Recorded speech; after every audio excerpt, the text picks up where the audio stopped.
వీలైతే ఫ్రీ అవ్వలేదు, అందుకోసమనే ఓపెన్ చేసాం. సిస్టమ్ చూస్తే మొత్తం అంతా డస్ట్ పట్టేసింది. ఓపెన్ చేసి లోన మట్టి కూడా ఉన్నదని చూద్దాం. ఎందుకంటే ఆల్రెడీ కొట్టాం కానీ మట్టి ఏం రాలేదు. శుభ్రంగా పిస్టన్ అయితే డస్ట్ పట్టేసింది. ఓపెన్ చేద్దాం.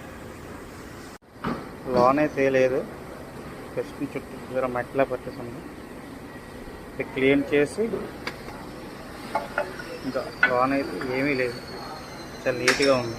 కానీ దీని చుట్టూ మట్టిలా పట్టేసింది. ఇంకా ఫ్లోరింగ్లు పాడైపోయి ఓపెన్ చేసి నీట్గా క్లీన్ చేసి ఫిక్స్ చేసి వీల్ తిప్పి చూద్దాం.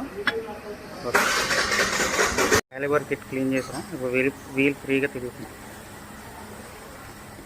చూసారు కదా, ఆయిల్ కూడా బ్రేక్ ఆయిల్ కూడా ప్రాపర్. ఇప్పుడు బాగుంది వీల్.